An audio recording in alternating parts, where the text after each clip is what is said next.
Welcome to Rich Tribe. Look, we're diving straight into a concept today that is going to completely flip how you see money. Here's the brutal truth. The truly wealthy, they don't build fortunes through flashy paychecks. They build them through invisible habits. So, we're going to break down the foundational steps you need to take to gain real, lasting financial freedom. Let's get right into it. Wait a second. Before we lay out the steps, we need to ask a hard question. Are you out-earning your wealth? Seriously, think about it for a minute. Do you make really good money, maybe even a six-figure salary, but when you check your bank accounts, you have absolutely nothing to show for it? It's a trap so many of us fall into. Exactly, Rachel. You literally cannot out-earn dumb spending.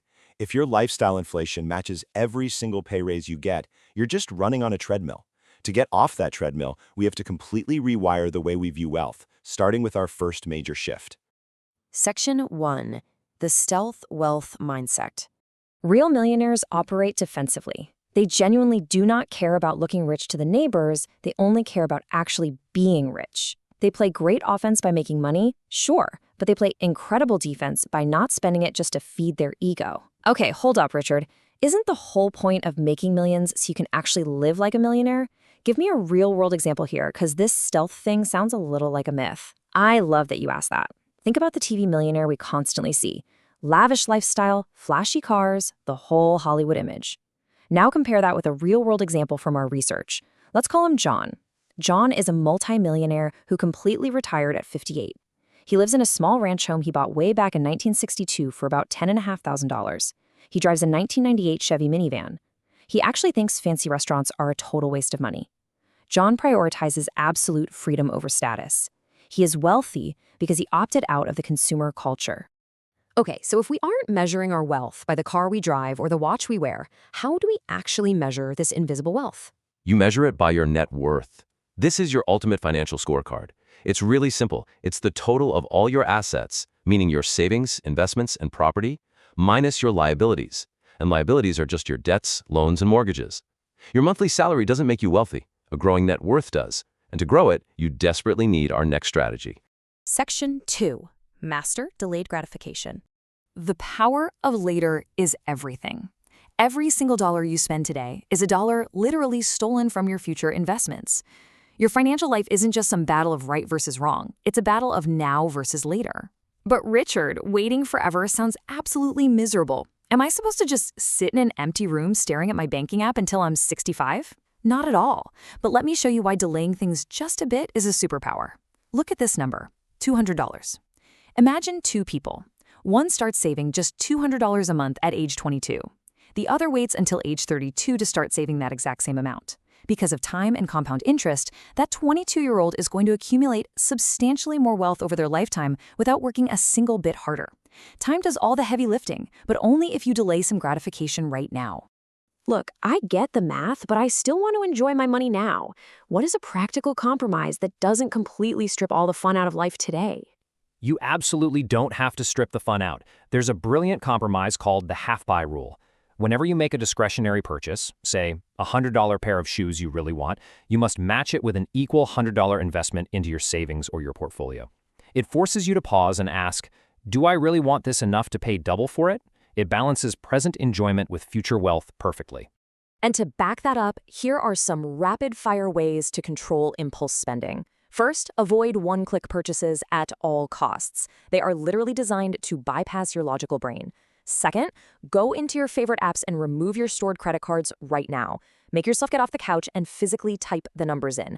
Add that helpful friction. Third, set firm spending limits. And fourth, practice a 24-hour waiting period for non-essential buys. We are reverse engineering your environment so bad habits are hard and good habits are easy. Okay, but managing friction, tracking impulse buys, doing this half-buy rule, it sounds exhausting. How on earth do we maintain this discipline without burning out? Section 3. Automate your money machine. You don't rely on discipline, Rachel. Willpower is a finite resource. It runs out. We are going to build a financial conveyor belt so you never have to think about it again. Here are the exact steps to put your money on autopilot. Step 1, direct deposit from your employer so the money lands consistently. Step 2, automatic bill pay for your fixed expenses like rent, utilities, and those debt minimums. Step 3, auto savings and investments. The money moves the day after payday before you even see it in your checking account. Step 4, you spend whatever's left. By automating first, you completely remove the pressure of having to be on all the time. Let's anchor this with a real example. Imagine setting up an automated transfer of just $75 every payday into a high-yield savings account. That is it. Then, set a calendar reminder on your phone to increase that by $25 every 3 months as you adjust your lifestyle. Over a single year, with almost zero effort, you've saved well over $2,000. It's effortless wealth building. Well, that sounds great when everything goes perfectly according to plan, but life throws curveballs. The car breaks down, or the AC dies in the middle of July. Doesn't one massive emergency wipe out this entire automated system? Section 4. The emergency snowball. It absolutely can wipe out the system, which is exactly why you need a safety net. You need 3 to 6 months of basic living expenses fully funded. Keep it highly liquid in a high-yield savings account so it earns a little interest, but is completely ready the exact moment you need it. This buffer between you and life's inevitable disasters protects your wealth-building process from high-interest credit card debt, and honestly, it creates unbelievable financial peace of mind. But Richard, if someone watching this explainer is broke right now, saving 3 to 6 months of expenses feels completely impossible. How does the average person even get started? You start with this number, $1,000. Take the 30-day $1,000 challenge. According to Synchrony Bank, you can hit this super fast by doing 3 things this month. Number 1, cancel unnecessary subscriptions.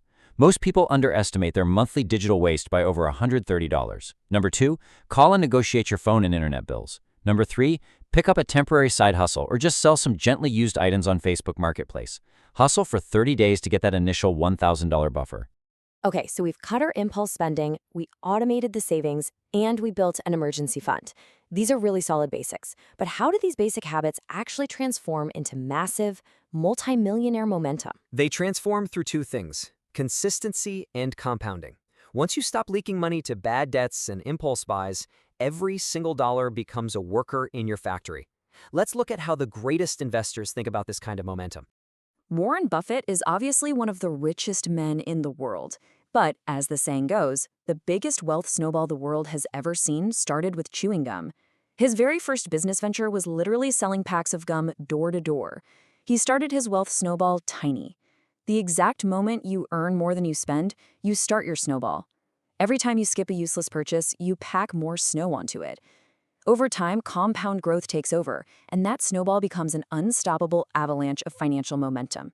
Now, before we reveal the final high-level strategy used by ultra-high net worth individuals, I need you to do something. Subscribe to Rich Tribe channel, like, comment, and share.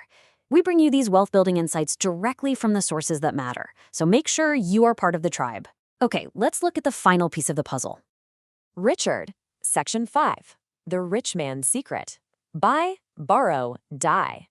Hold on. Buy, borrow, die? How exactly does that work, and is it actually a legal way to avoid taxes? It is absolutely legal. But here's the catch. Once your snowball is massive, the rules of the game change slightly. It requires a solid baseline of wealth to execute.